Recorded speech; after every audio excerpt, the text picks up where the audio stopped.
All right, cool. So, I've got this slide presentation here. I tend to go off topic sometimes, but we'll see how it goes. So let's just get to the first one here. First, to get started, my name's Andy Anderson. I'm the blockchain development strategist at Enjin. And so what does that mean? Basically, if you're a game developer, if you're somebody that's looking to play with our tools, you probably have some questions as to what are the specific benefits of why I would want to actually spend the manpower hours testing out this new technology, putting it into my game. What are the limitations? What are the ceilings? What are the potentials for it? And those are the sorts of things that I help you figure out.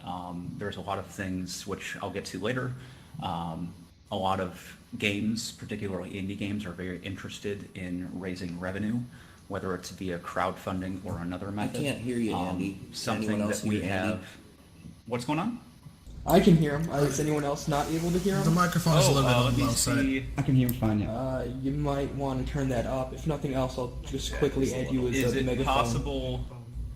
So I see here. There's a. You could just step a mic few steps volume. closer. They'll be able to hear you more if you're like towards the edge of the Right here. things. Yeah, like right around there. It should be quite a bit better. Yeah. All right. How's that for everybody? Hopefully that's better, and I can can't hear try anything this at a little all. bit too. No, I can hear him. You might want to wonder that yourself. I don't know if you can hear me and not him, but I think that's. I'll exit and re-enter. Yeah, all right. Definitely let us know if that continues to happen. Yeah, sorry to interrupt. You can definitely continue. Just message me or Jerome personally if you have any more audio or visual issues, just so we don't keep interrupting the presentation. So yeah, just feel free to continue. Great. Thanks. So anyways, I hope you guys figure out basically what this is all about. I was talking about crowdfunding. There's a thing called the initial asset offering, which is specifically regarding tokens, and that's a topic I can touch on later. But lots of things that I kind of help you guys out with. But anyways, let's get started with the presentation because I'm happy to help out afterwards. Where's the emoji? Yeah, all right, and I can turn and see what's going on. Could you get it to the next slide, please? The Enjin platform. Is it not changing for you? No, it's not changing, unfortunately. All right, give me 1 second. Sorry about that. Issue we tend to have on here. It's virtual reality. That's cool. Yes, indeed. It's not perfect, but it's also not real. There we go. All right. So we're just gonna have to deal with it on half slides. So if you need to get closer to read it, feel free to do so. Nope, I've got the slides on my computer here, so I'm good. All right. So basically, what is the Enjin platform? The Enjin platform is a suite of tools and products that you might use to make your game better using this new technology that we call blockchain. So we have things, SDKs, which are software development kits. I can list those later, but basically we have one for Unity, Godot, and one upcoming for the Unreal Engine.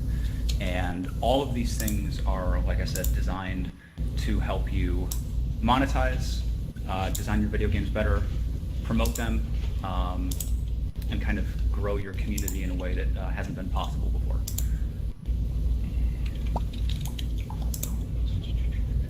So the next slide kind of talks about utilizing the crowdfunding model, and this is what I was mentioning earlier. So a lot of projects you might have already encountered here at the conference talk about tokenized assets. And so I won't get too much into that, but basically I'll address some misconceptions. So some misconceptions are, must I go full blockchain? And by full blockchain, I mean putting every single item that I have, from potions to swords, everything from commons to legendaries, on the blockchain. And the answer is, well, you can, I suppose. It's pretty cumbersome given the current infrastructure, but you can certainly do it. The wiser thing to do, and actually addressing scarcity, which I thought was a pretty interesting topic that was addressed earlier in the conference, it actually makes a lot more sense from a gameplay perspective to really only put the rarest of the items, the items that you're trying to make special and have that emotional and subjective value attached to it. And those are the items that you really typically put on the blockchain, or those that you are really intent on tracking, say perhaps from an in-game currency. Both of those have really compelling use cases for tokenized assets. And so a couple of the things that you can do with tokenized assets is things like perpetual histories. So I myself am a huge MMO player. I'm very much looking forward to WoW Classic, or Classic WoW, depending on which one you call it, coming up on August 27th. I'll be rolling on Whitemane. If you want to join me on there, I'll be on Alliance. But anyways, the point is that back when WoW originally released in 2004, and still to this day, none of that progress really ever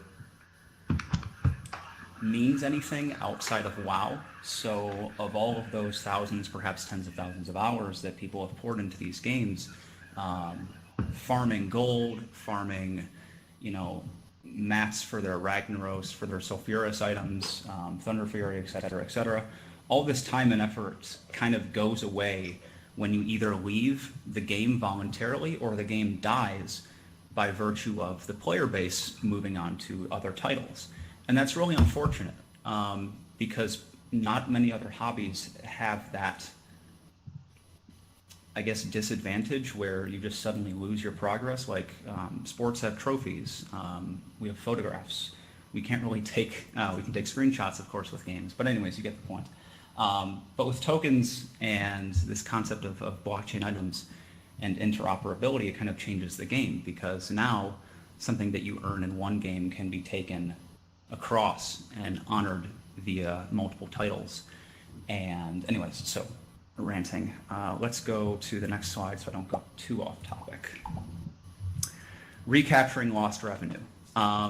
This kind of goes on to the topic a little bit of scarcity, but more so to the concept that has really been exploited with loot boxes, which is basically the over-monetization and the extraction of wealth from the player base in perhaps some manipulative ways. And what is really unfortunate is that a lot of people have spent hundreds of dollars on Fortnite skins, and that game's eventually going to die, and they're going to be stuck holding the bag on those items. And whether it's a Diablo 2 or Diablo 3 or whatever game that you might have spent a lot of money on, like I said, you just can't take those items anywhere else. So one of the really cool features about 1155 tokens in particular is that essentially each token is almost like a piece of jewelry, in that the Enjin coin is a digital or a virtual commodity.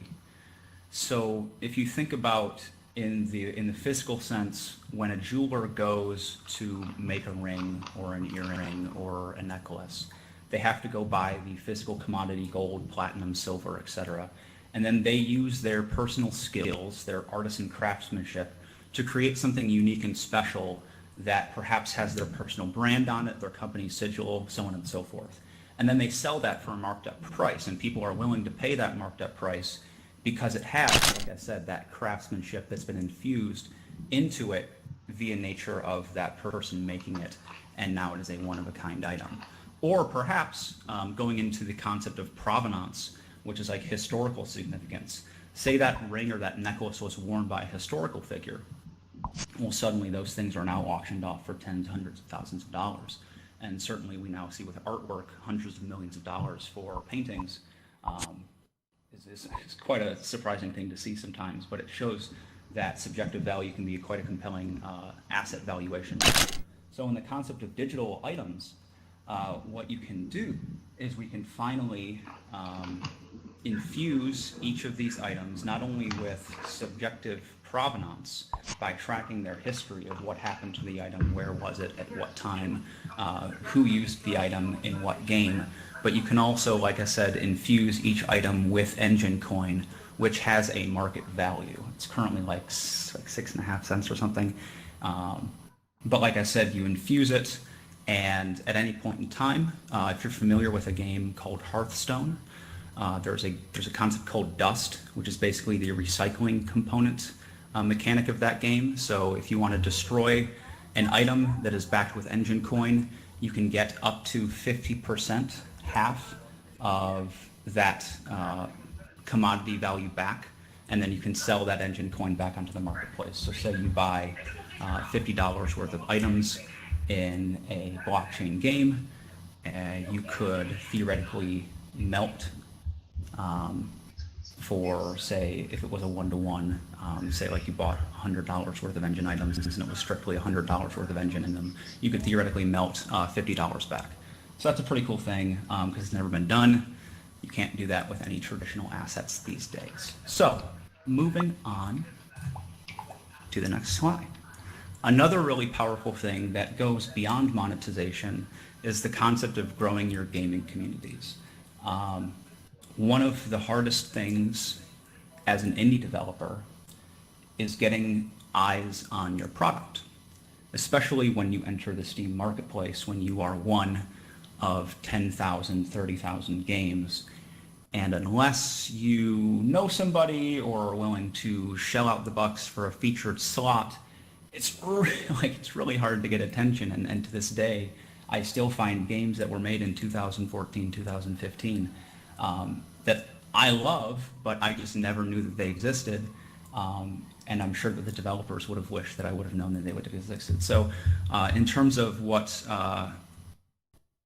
the Enjin platform does to change that is, like I said, item interoperability allows you to finally share your communities, because now they are incentivized to have progress and check out multiple games. So if you find an item that has honored another title, suddenly you think, oh, cool. Let me go try out Forest Knight. Let me go download this title. And it's especially compelling in mobile titles because you're essentially just adding another game to the library, much like you would into your Steam library. So that's a pretty cool concept. And so what we've seen is that we have about 20 or 30 games in the what we call the Enjin multiverse. And games that come on basically bootstrap. They have a bootstrap community ready to go as soon as they announce.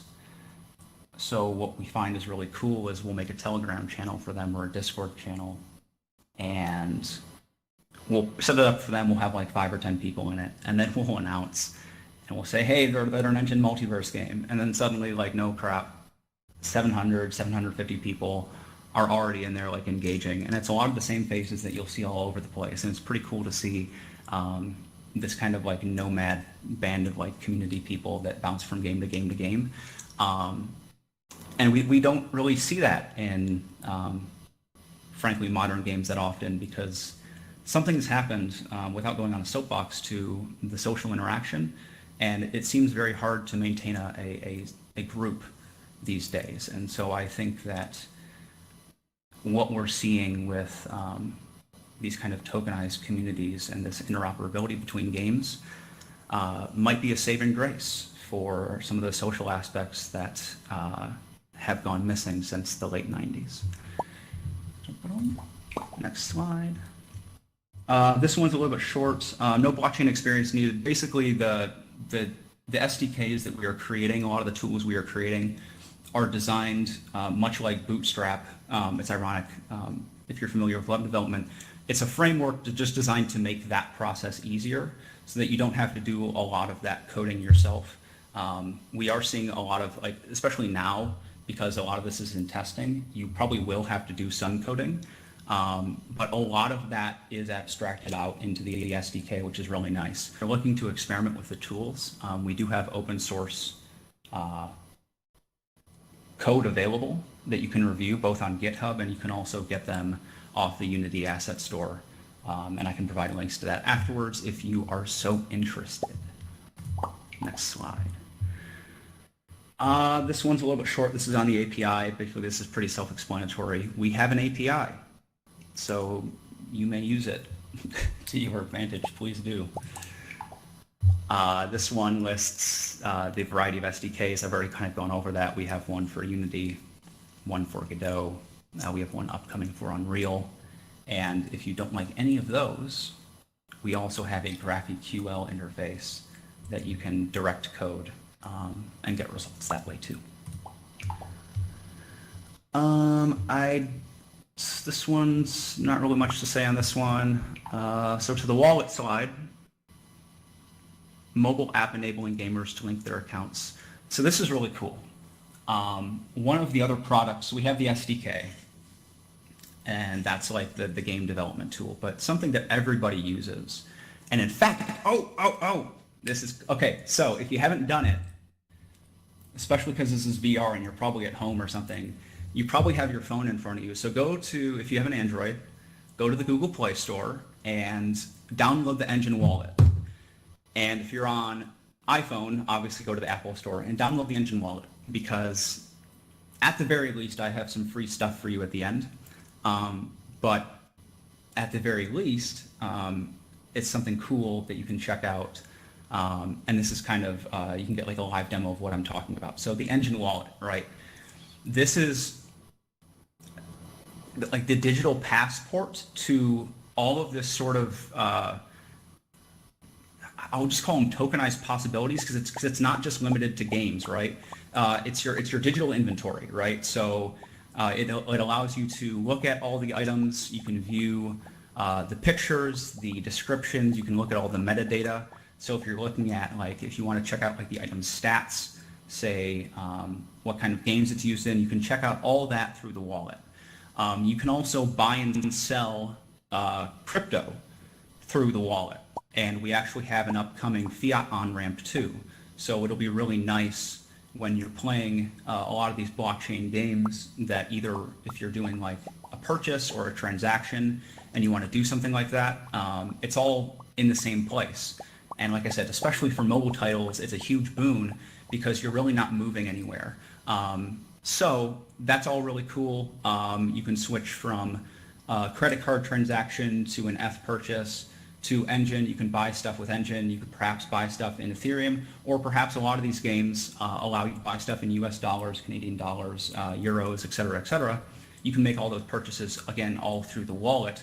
And it becomes, again, well, not again, but now I'm getting excited. As you can see, I'm talking pretty fast. But one of the most important things that we as blockchain gaming enthusiasts, if you are one, that we need to accomplish is that we need to make this a seamless traditional gaming experience. The focus cannot be on the blockchain components, because that's not necessarily what people are caring about. They want an experience that has a frictionless blockchain layer that benefits the games. And so having this wallet is a part of that, is a part of reducing that friction, because anyways, I don't want to get too abstract, but we have things called the wallet daemon that will automate a lot of these transactions, so you're not having to like constantly go on your phone and like mash like accept or approve. A lot of those things like that I'm happy to kind of talk about later. But the wallet, okay, more things about the wallet. We also have a beam feature, which is the kind of, when I was talking about distributing rewards to you guys later, basically it's a QR code scanning feature to where we can send items via these QR codes. So if you're a streamer, for example, and you're trying to grow your community, or you're attending a live event, say like this one, or like GDC or E3, and you want to send items, well, good luck doing that with a traditional game, right? But here, I can load up this QR code with a bunch of tokenized assets, and I can distribute them to the people however I want to. So a streamer could create, theoretically, a digital loyalty program. They already have them on Twitch, right? Like all of these guys are creating, like, I don't know how they're doing it. They must be doing it themselves. Like creating little custom things where they're reading how many minutes their community members are watching their stream, and then they're dropping basically like essentially worthless rewards on them. Like they might get like a clap or like a little pop-up on the stream. That's all cool, but it would be really even cooler if we could drop tokens on them that actually had real value. Say if we could partner them with Domino's Pizza, or like Coke Carnage, Dan's Gaming, they're partnered with like Madrina's Coffee.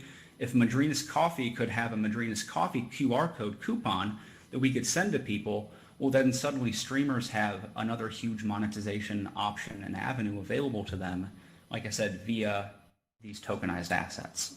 And that's all made possible with the wallet. So that's all really cool. I'll have to move to the side because Mr. Green got in the way of my hand. I like your shirt. That's a cool sloth. Anyways, Explorer, the Blockchain Explorer. So this is the web interface, enginx.io. This is the way, kind of like the wallet, because it's built into the wallet. It's just a way to view the tokens. If you're familiar rather with Etherscan or like blockchain.info, it's just a blockchain explorer. So nothing really more to say on that. It's very cool. We have the fastest one. It's faster than Etherscan. Just a humble brag. I guess that's not really a humble brag. That's a straight up brag. It's faster than Etherscan. Oh, and here's the beam. This is the last slide that I have for you guys. So if you have managed to download the Enjin wallet in the past few minutes, please scan the code in front of you because we have some stuff. And I'm not sure exactly what's on there. I'm pretty sure it's like some multiverse items, but the idea is that they're all pretty cool. And a lot of these games that you're seeing on the show floor down there utilize a lot of these multiverse assets that you might get from this code. So make sure to get it. If you get something like Frozen Enjin or like a red packet of Enjin, that's basically our way of showcasing the melt feature. So those probably won't have any in-game use cases. So feel free to melt them, and you could sell the Enjin on the marketplace via the exchange feature and cash in the free money. Or you could trade it to somebody else. Typically, they have a slight market value if you just want to sell them to somebody else P2P. But otherwise, good luck. Hope you guys get something really great. And then I think that's the last slide, but the next one's just a thank you. I'm happy to do a little QA for about 5-10 minutes. Yeah, I was going to open that up and see if anyone had any questions. I just pulled up the thank you, so I'll just keep the QR open if anyone wants to scan that. And yeah, let's open that up. I heard someone had a question, so thanks for that, Andy. That was really informative. I just want to know, is anybody are any of you guys going to be at Gamescom this week in Cologne? So, short answer, no, but yes, in a sense. So I'm not going to be there, unfortunately, but we are going to have some of our developers there. So if you're familiar with Bithar, he's the developer of Forest Knight, and then also Bitcoin Hodler. So Michelle Chamoun and Sebastian Vorer will both be there. So you'll have 3 Enjin devs. Do you know if any of those 2 are going to be at the Blockchain Game Alliance mixer? Ooh, I don't know, but I can ask them about it. If you want to add me, I see that they have a friend feature here. We can do that, and I can sync them up with you if you'd like. Sure. Yeah. Any other questions for Andy, or just in general for Enjin and the platform? And I do have a question. You guys did say that you're developing a blockchain, right, for Enjin? Like it is in the development, like roadmap, that you're gonna build a blockchain for games. So how will the tokens on Ethereum move to the blockchain that you guys will develop? Oh no! That must have been that is not happening. No, we are not building our own blockchain. Yeah, everything. They're all going to be based on Ethereum. Oh, okay. Yeah, that makes sense. So what you might have heard is like word about Efinity, which is commonly referred to as a sidechain solution. I'm not going to get into the semantical debate of if that is accurately a term of accurate use of sidechain. But anyways, yeah, that's Efinity, but it's all going to be still based on Ethereum. All right. Yeah, that makes sense. It's just when last year the announcements came out from you guys, I think that was one of the main selling points in a way, right? That you're going to be developing a gaming blockchain. So we have our own token standard. So yeah, no, I do think that there is some misconception, but yeah, so there's Efinity, which is the sidechain solution, the ERC 1155 token standard, which is an Ethereum token standard that we were building, and recently just got like final approval, and like it's actually a standard now. So that Yeah, benefit, this, just very briefly over 721s, is basically like the bundling feature, but maybe that's what you're talking about. Hopefully that was a helpful answer. Yeah. I mean, saying just that you're gonna stay with Ethereum was pretty much Absolutely. pretty sufficient. Yeah. Thank you. Any other questions for Andy in particular, or for Enjin in particular? I've got a couple of questions. Who pays for the locked Enjin coins in the assets so that then the players can melt them if they choose to?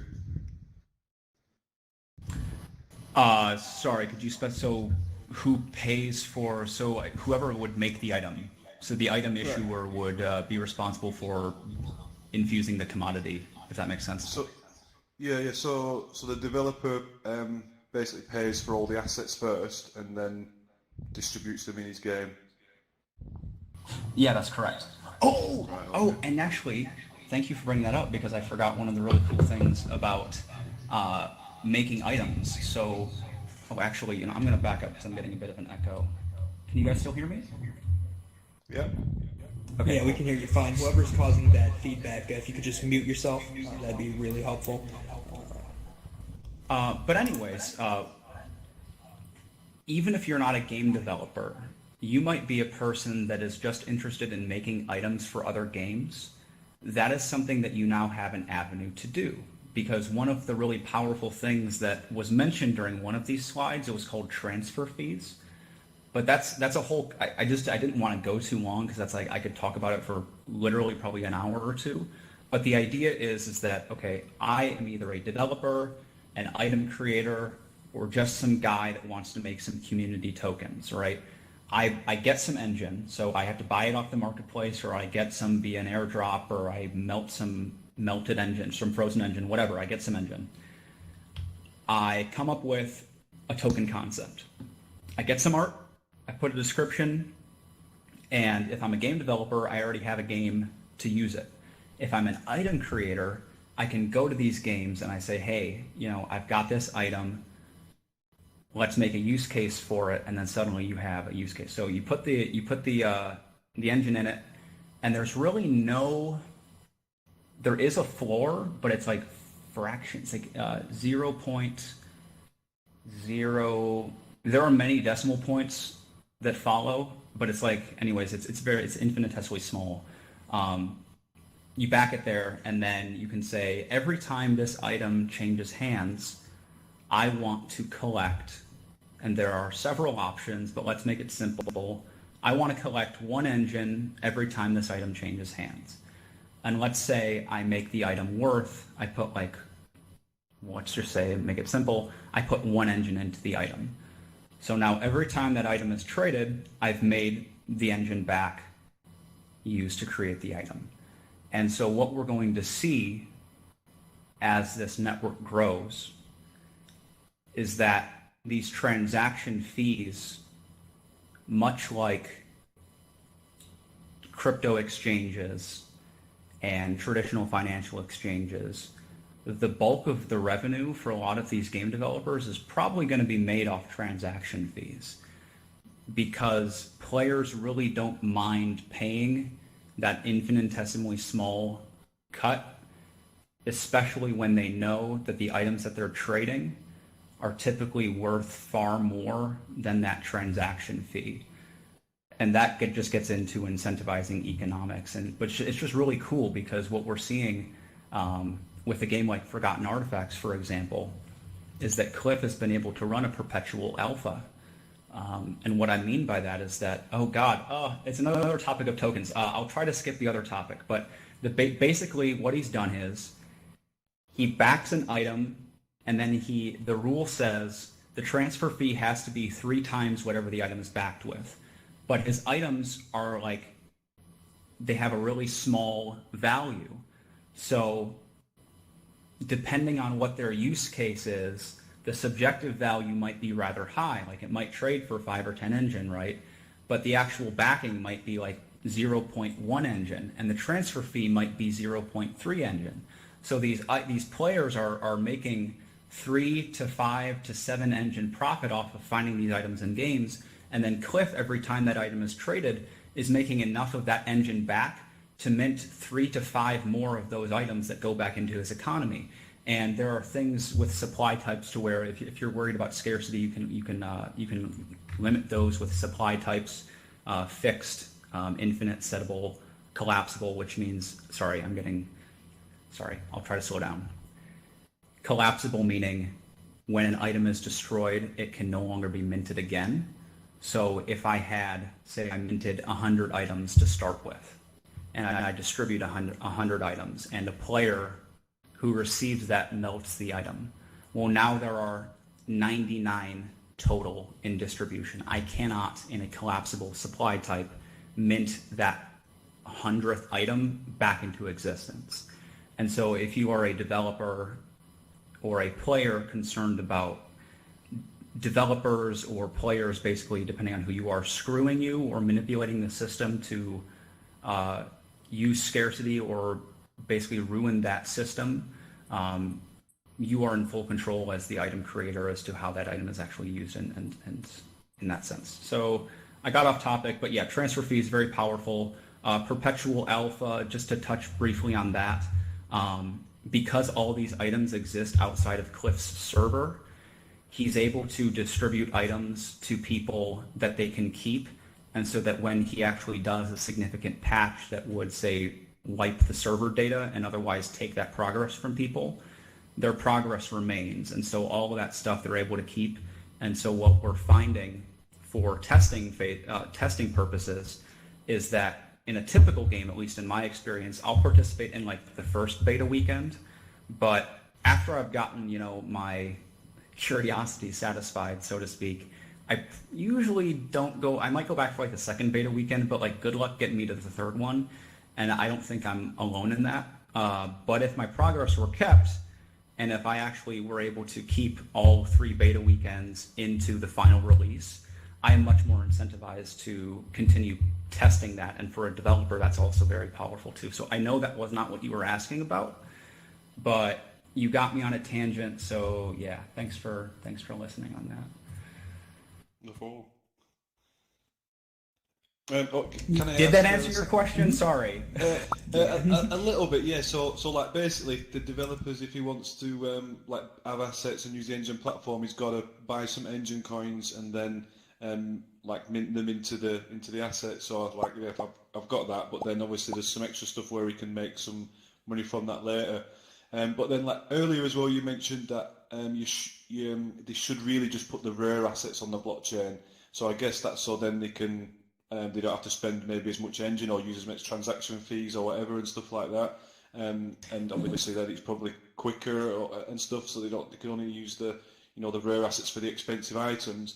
But how do you stop the developers fairly distributing in the games these really rare assets? And how do you stop them just giving them to their friends or giving them to themselves inside the game? So there are a couple different objections that you could potentially mean with that. So I think, so I'll address the most obvious one. So developer A has a he's about to mint a series of 5 items. So only 5 of them will ever exist. Yeah. And he or she plans on selling this item on the marketplace for a vast sum of money. Let's just say $1,000, right? And he's like, okay, I'm just going to give 2 of these to my roommates so that they can just make basically $1,000 for free. It's a good question. So could they get away with it? Probably the first time. But you have to think how this would be any different from a traditional environment where a community you're trying to build community trust, right? So theoretically, I could give those items and I could, pull a one-time scam. Luckily, the items are on the blockchain. So in my experience, you usually have a handful of your community that are religiously sweeping the registries looking for Yeah, I'm gonna jump new in right items there. and There all are sorts a of lot of security us sweeps. that are. But let's assume you don't have those people, right? The blockchain is always there as a verification mechanism. The real world facsimile that I think of is like Kickstarter promises, right?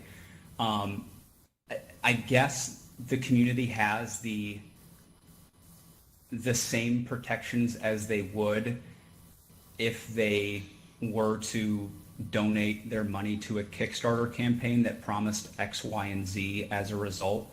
At a certain point, you get into buyer beware. You have to be responsible for your own transactions, and that's a huge part of what crypto is about. But I'm not trying to put all the onus on the consumer.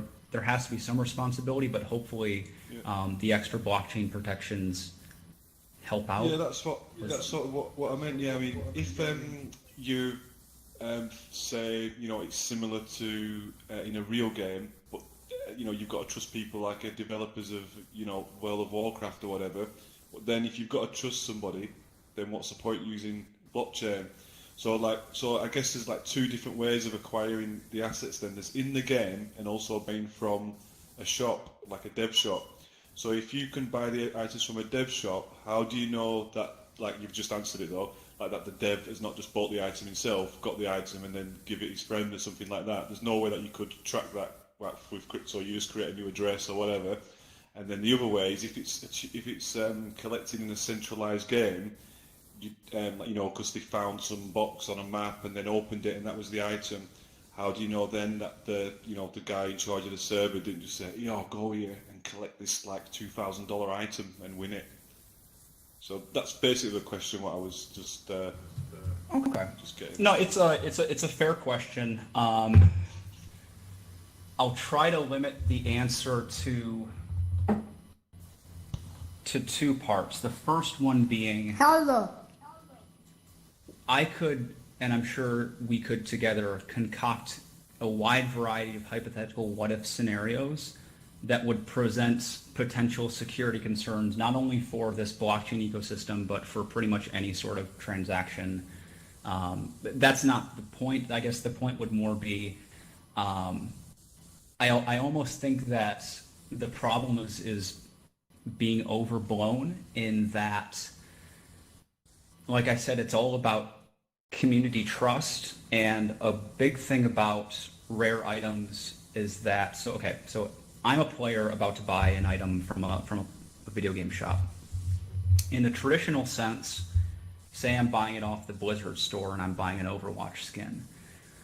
Well, first of all, I don't even know what the scarcity of those is, other than if they happen to only sell the thing during, say, like Halloween or Christmas. Which, by the way, they've broken that rule in the past. I've acquired holiday skins outside their holiday times. That being said, the point being is you have no guarantees over scarcity in the traditional game world. You are a complete victim, so to speak, to the developer. You're at their mercy. So at the very least, when you are making a purchase from a blockchain store, you are able to look at the token data and see things like the supply type. So you can see things like, okay, at the very least, I know that this developer cannot inflate the supply of this item to an infinitely high count and make this item worthless in terms of scarcity. That is something that you don't have access to in a traditional sense. Yeah, definitely agree with that. But if, for example, there are 10 Scepter of Destruction weapons, then you could still give, like, I might spend 4 hours in a game trying to get it, and then he gives 9 to his mates. Do you know what I mean? But yeah, no, Absolutely. Anyway, I just wanted Absolutely. That's why you only base your engine items on items that are cosmetic and not pay to win inside the game, I would think. Precisely, but even if you do have an item that's not a cosmetic, say, because it's one of the things that I'm very excited about is essentially the reinvention of rarity, and we're actually going to be able to have one-of-a-kind items, or in your case, limited edition items. But it really goes back to if it's on the blockchain, and say a lot of these things go just back to basically like basic high score monitoring. So if I have a sword, because I love fantasy games, that can only be acquired by beating the end game raid boss, and I have a game that takes 30 hours to get to end game, I release it, and suddenly people see that 4 of those swords are already distributed to people, that's going to raise a lot of red flags.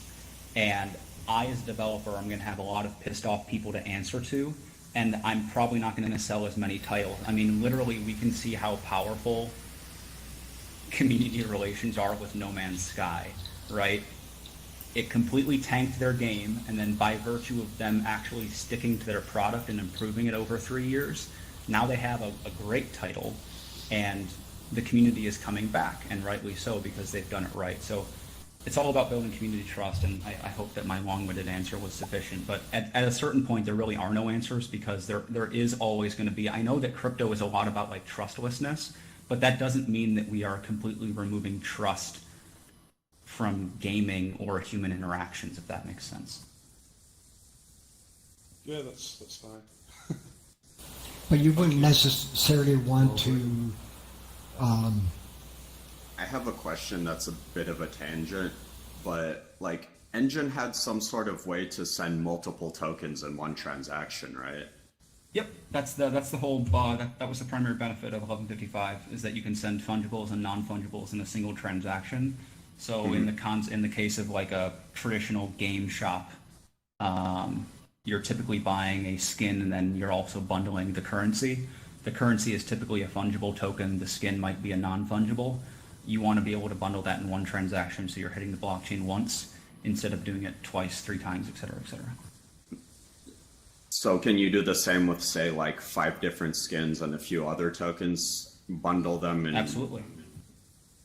Really? Just like one single transaction after you've bundled it together? I believe so. So I would not be able to, my limitation here is that I'm not a developer, so I couldn't like just provide you the code. But my understanding of the token standard is that is a potential yes. Okay, because that's something I was always really interested in, because most of the blockchain games I've tried, like you have to send each asset individually. I mean, like OpenSea offers you a bundling solution for multiple NFTs, but you can't like bundle different things together, like say some sort of ERC20 token and some NFT together and send it in one transaction. It all has to be NFTs or something like that. Yeah, I think that I'm not going to go beyond my depth.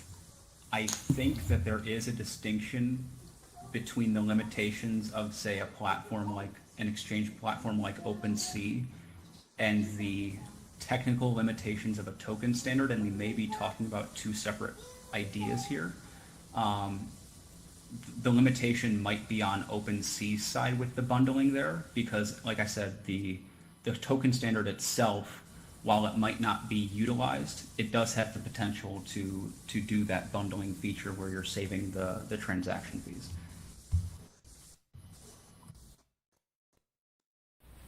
Anybody else I can help? Yeah, I think that covers definitely a good bit of it. Do we have any more questions from the audience? If not, I think that pretty much covers the gist of it. Thank you so much for presenting and taking the time out to do this for us. I really Yeah, thanks. And, You know what? I have a question for I always Enjin. wanted to try something. 1 second, Jerome. Before you finish, I heard we had another question in here. You might want to get those all out of the way. Yeah. I'm wondering about organizing your Enjin wallet. Like, could you have like folders where you could move your items around into different folders that you can create on your own, so that like if I'm involved in 10 different games right now, all of my items are just in one place, and it's really hard to scroll and scroll and scroll to find them all and try to organize them. Is it possible that in the future there's plans that we can have like folders so that we can separate them, our items? Yeah, I second that. Oh God, yeah. So the answer is yes. I feel you. At the very least, the items are sorted by the game, But I think what I you're have talking over about is when you have a bunch of 300,000 the items. same items, there's no stacking currently. So like you just have to, you might have like an infinitely scrolling thing of items. That little nightmare and like mini version of hell is something that we are looking to resolve quickly. Again, it's a matter of priorities and kind of workload. So it's coming though. Thank you That's for bringing great. it up. That would be great. Yeah, perfect. We got any Anyone updates else? on any updates on mainnet or marketplace, Andy? Mark, I can already. That's 9 streams. Yes, I think mainnet should be. Pretty sure something happened with mainnet like yesterday or 2 days ago. So I would check. Around and see what the rumor mill has before I get myself in trouble. As far as Efinity comes, yeah, it's coming. It's our top priority. Oh, but that said, don't let that stop you. Don't let Efinity's development stop you from building a game. I guess my best analogy is like humans are very adaptive, and Velcro came from somewhere, in that sometimes we don't have solutions for things until we have a problem. So obviously there's a scaling problem with Ethereum. So what a lot of our developers have found as a solution is a concept called item ascension, which means that, again, all about reducing friction. You can have your players download your game, register for a user account, and never have them associate it with a crypto wallet, right? So they start playing your game, they're getting items, they're loving it, right? They're having a ball, they're doing their thing. And then maybe they go to your website, right? And they log into their user account and it says, "Oh, hey, guess what? Like you got some of these blockchain items." And the user's like, "Wait, what? What is a?" And then like maybe they can read about like what blockchain items are, or maybe they already know what blockchain items are, and they're like, "Oh hell yeah! Like I've got some blockchain items," and it shows like, "Hey, like scan this QR code, download the wallet, and we already have the items associated with your account. We'll mint them in there for you. It just costs like whatever, like 50 cents to get all these things minted, and that just covers the minting costs." And then there are a variety of things you can kind of do beyond that. If you're familiar with like the game Deal or No Deal, you can kind of like offer the player a potential trade-in. Say like if they don't really care about blockchain items, say like, "Hey, you have these blockchain items that you found. If you don't want them, we'll give you some of like our in-game currency, say like it's scrap or something. We'll give you some scrap, and then we'll keep the blockchain items, and then maybe we can use them in like a giveaway for like other players that do want them." So anyways, yeah, that's a really cool concept. You weren't asking about it, but innovative solutions to scaling problems. Don't let it stop you. If you're looking for open source game material, go to, because like I said, you don't have to go full blockchain. Go to osgameclones.com and download one of the open source Unity games. Legit things like, they have like Civilization 2, full clones of that game on there. I'm pretty sure I saw Pac-Man. I'm pretty sure there's like Asteroids on there. Download one of those games. You already have the game code right there, right? And then go get our SDK, mint some items, and then put them in there as drops, or put them in there as a trophy for beating the game, and then you've got a blockchain game. It's really that easy. You just got to do it. So yeah, thanks, Nine, for the question. Appreciate it, Andy. You're looking good in that new body. Thanks, brother. Thanks. Yeah, I've been working out. Yeah, so I do have another question from someone whose mic is not working. Yeah, no problem. Yeah, mute that. Hopefully you guys can still hear me. I just wanted to know about the potential of like minting, say like an audio or like audio token that can access like an audio database to play a song, for like bands, or like like a QR code, something like Beam to access it. Absolutely. Something like that. Yeah, that's a. I just didn't want to, like I said, go too long, even though I already have. So one of the really powerful things that you can do with tokens is you can. So if you're familiar with Martin Shkreli, the pharma bro, as he is lovingly referred to as, basically like it was the guy who like overcharged for a bunch of that medication. But the noteworthy part is that he bought like the one of a kind Wu-Tang album, right? It was a big deal. It's like, oh, I got the Wu-Tang album. It's just nobody else can listen to it. It's mine. And you're thinking, well, hey, can we do that with tokens? Yes, you can. You can say like Wu-Tang Clan could create, you know, I wish I knew the title of that, like Tales of the Wu-Tang Clan 2. I've just butchered and ruined all my cultural rep. Anyways, they can create that, and they can create a hash of all their songs, upload it to a cloud server, right, which is like encrypted and only has that access. So basically, the token is used as their key to listen to those songs. And so that could be, like I said, via a Spotify account. If you are like an audiophile, I imagine you could like rig up a way to do that physically. But yeah, short answer is yes, you can tokenize that stuff.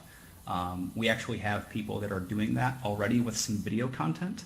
So they're making their tokens more valuable by creating one-of-a-kind video content for their fans and then linking that to a hash related to the token, so that people that own the token basically have a one-of-a-kind memento that nobody else, like you can't just look it up on YouTube and see it. You can only get it via the token hash. So that's pretty cool.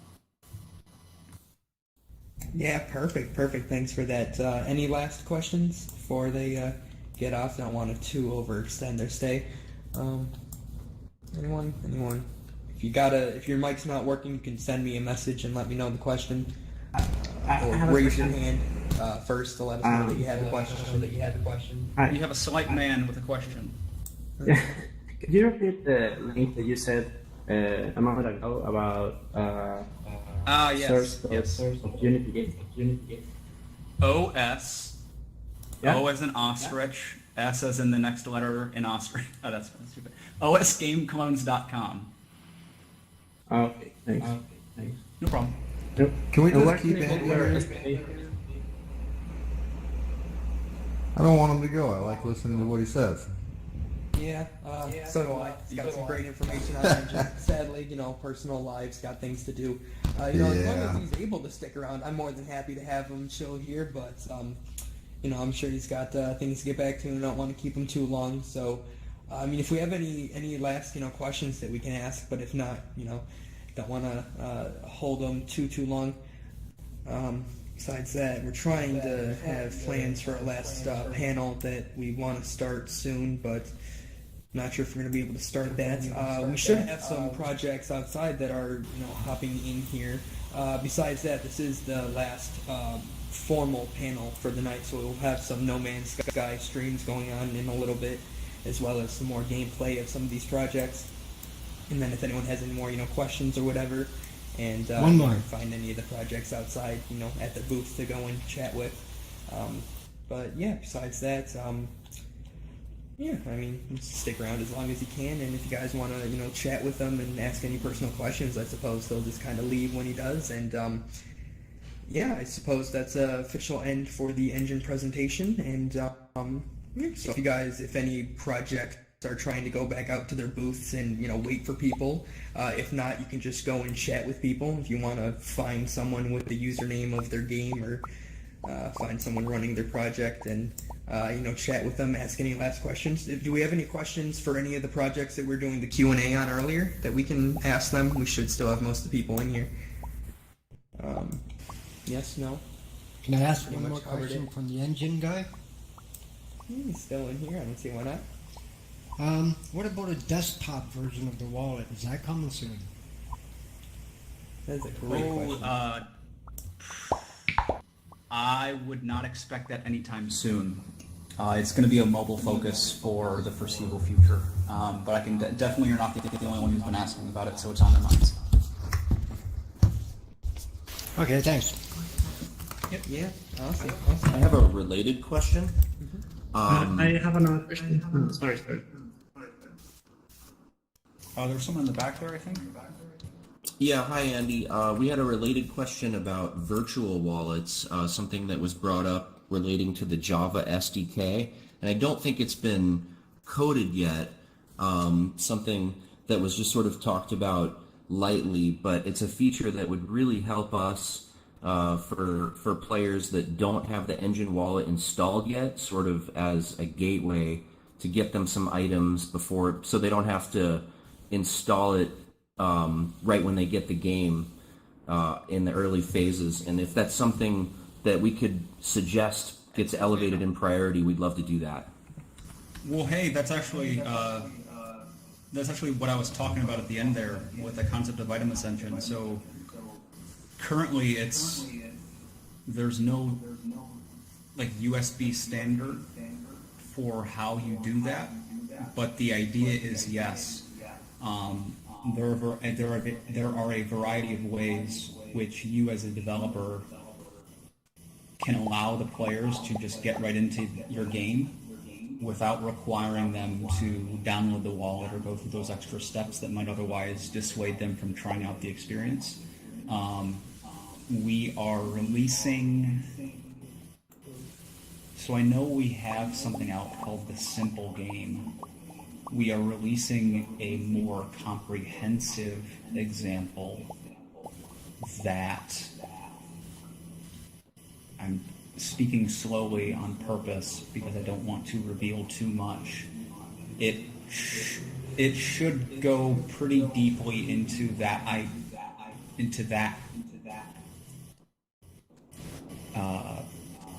activity, so to speak, item ascension. So you should be able to look at that example and get a lot of the code that you need from that example. Hopefully that was helpful. Awesome, thank you very much. And then, what happened to your legs, man? Is this like a glitch, or like, did you do that on purpose, Daniel? No, like, what happened to your legs, man? He's flying. Probably sat down. What's your question? Like I saw him sitting down. I have the same effect. Like right now, I'm on the floor and I'm a bit short, but if I stand up, I'll be loading. Cool. Anything else I can help? Yeah, where can I get your SDK? Just the Unity Asset Store. Let me see if I can get it linked for you.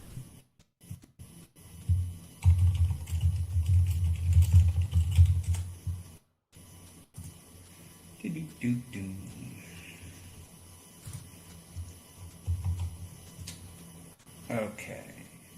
So, can I... Daniel, I'll just send it to you. I just sent it to you in a message. Okay, thank you. Yep.